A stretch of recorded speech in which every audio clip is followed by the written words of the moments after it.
Hello guys, welcome back to our channel Pitch and Paws. Today we're going to be showing you a little at-home DIY project that you can do during lockdown to keep you busy. We're going to be making a dog collar out of paracord and some buckles. Here's a list of all the things that you'll need. As you can see, I've gone for army green or an olive drab kind of colour with gold buckles and accessories. But the beauty of paracord is that there are so many colour options out there. I'm doing this with one single colour, but you could do it with multiple colours, and you could also get different hardware which suits your style. Okay, let's get started. So first of all, you're going to get your paracord. If you hear me keep saying power cord instead of paracord, it's because for a long time I thought it was power, not para. My bad.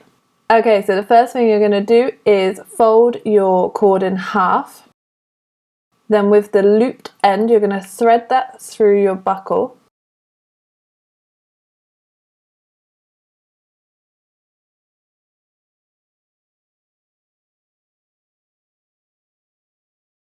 And we're going to pull it to the side so that there is a gap in the middle. I'm going to thread a tail back through the buckle and then through the loop.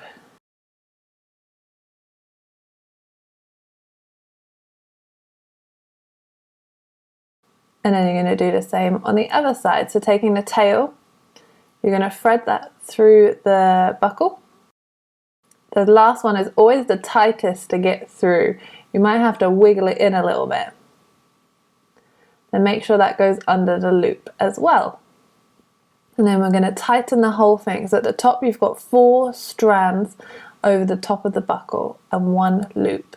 And then there are 2 strands hanging down. Now you're going to detach the other half of the buckle.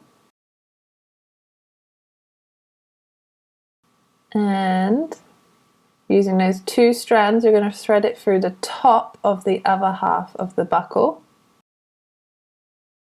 So now we have one side connected to the top half, and we've got 2 strands that have gone through the bottom half. And now we need to measure how long we want our collar to be. Luckily for me, I'm making this collar for my dog Bella, so I've just got one of her collars, and I'm going to compare it against that to make sure it's the same size. Alternatively, you could measure around your dog's neck using a tape measure and give yourself a bit of wiggle room. I think they recommend that you should be able to fit 2 fingers under a dog collar. So now that we know the length of collar that we want, now using the 2 strands that we have loose, starting on the right side, you're going to come and thread it through the buckle again on the outside this time. And then you're going to do the same on the left. So take the left strand and thread it through the buckle.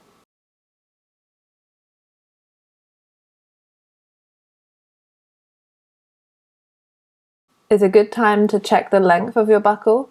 Mine was a little bit short, so I'm just going to make it a little bit longer by pulling the loops through the buckle. There we go, we're at the right length now. Let's start weaving. So starting on the left, I'm going to pass that strand through the middle of the 2 connecting cords. And then on the right, I'm going to pass it over the top of the right strand, but underneath the left strand. It's always a bit tricky when you get started because you have so much rope to work with. And then I'm going to tighten the whole thing.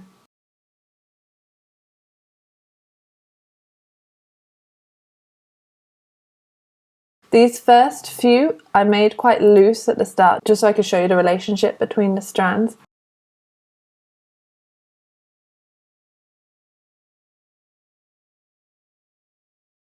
So I'm threading the strands through quite loosely at the start and then tightening them up. But once you've got the hang of it, you don't need to do it that loose. And then we just keep repeating this. So you go from left to right, and the left strand goes over the left connecting strand, under the right connecting strand. And then we go right to left. So the right strand goes over the right connecting strand and under the left connecting strand. And then we tighten. Okay, so I've done 4 or 5 passes, and now I'm going to thread my D-ring on. And then when I thread from left to right, I'm going to go through the D-ring and then underneath the right connecting strand. But when I go from right to left, I'm not going to go through the D-ring. I'm going to go underneath the D-ring and underneath the left hand connecting strand, tightening as I go. So whenever I go left to right, I go through the D-ring.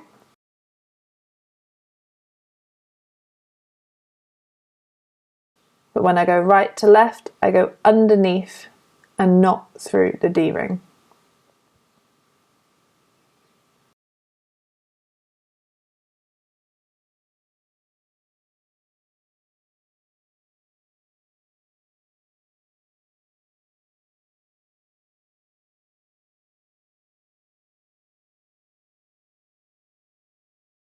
So here I'm just checking if I can get another braid through the D-ring. I've done 4, but you could probably get away with 5, depending on how big your D-ring is. But you do want it to be quite tight, otherwise your D-ring is going to slip left and right.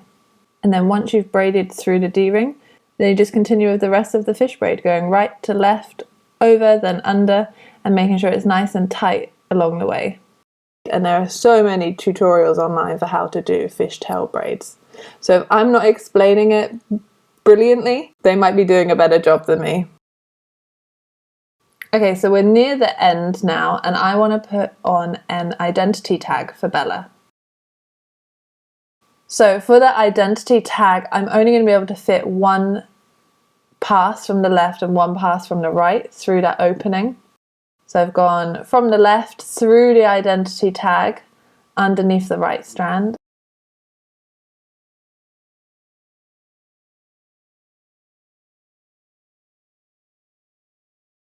And then from the right through the identity tag and underneath the left strand.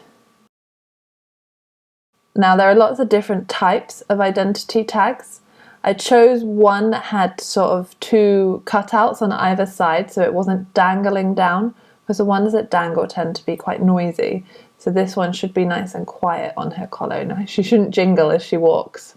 On this tag I've just got Bella's name and my phone number, which I've put a little sticker over so that you guys don't see my phone number. I hope you don't take that personally, but I don't want any strange calls. So I've just done that one pass going through those openings on the tag. And then I'm going to continue doing a normal fishtail braid underneath until I get level with the opening that's on the other side of the tag.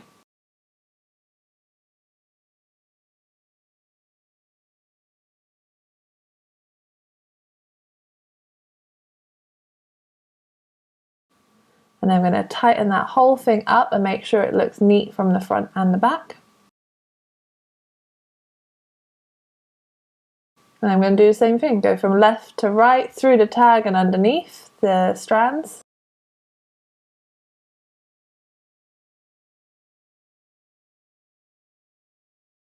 And then I'm going to go from right to left through the tag and underneath the strands.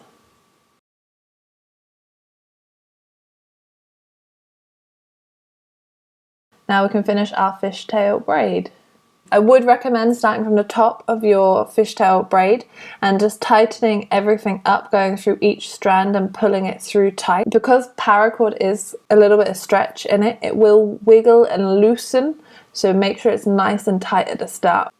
Okay, so now you're finished with the fishtail, it's time to secure these cords in place. So to do this, I'm going to flip the collar over. I'm just going to loosen the last 2 threads that I made, so that I can pass the cord back through. I'm using long nose pliers to help me do this, so I can grab the cord and then pull it through underneath.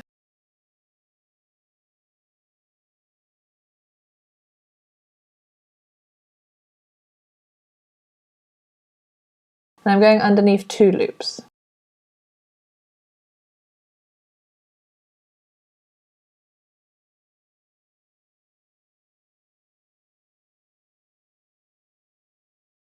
So I've done that for one side of the cord. I'm going to do the same on the other. So loosening up 2 of the loops with my pliers, and then using the pliers to help me pinch that strand and pull it through. And then doing it again on a second strand. Now because we loosened it, we'll have to go back and tighten it all again from the front. So the next part, you're going to need scissors and a lighter, and we're going to snip the strands.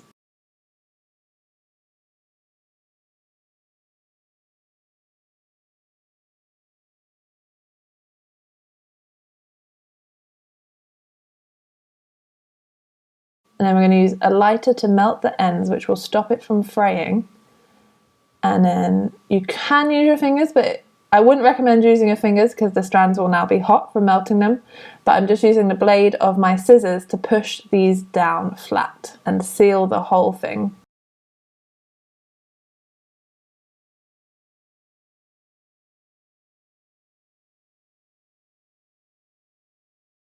And there we have it, a completely custom dog collar, complete with a D-ring and an identity tag. I think my dog's gonna love it. What about yours?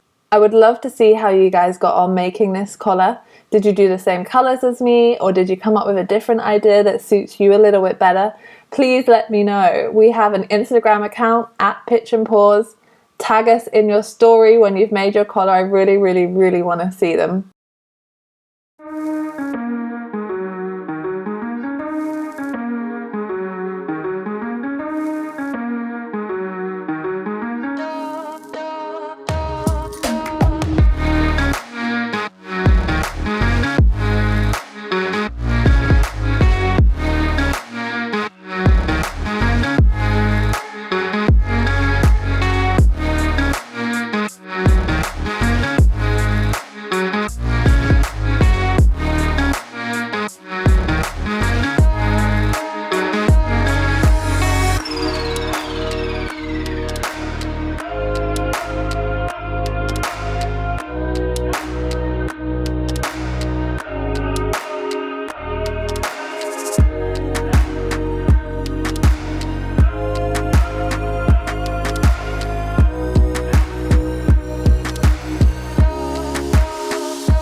If you haven't already, please like, subscribe and comment. It really does help the channel out. So this video was about making a dog collar. We also have another video which is about making a dog leash using paracord again.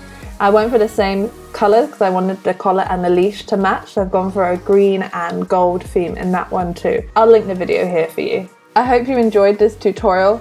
We've not made something like this before, so it was a bit of a learning curve. If you have any feedback for us on how we could make it better, then please let us know. And I hope you enjoy this lovely B-roll of Bella and her new lead and collar.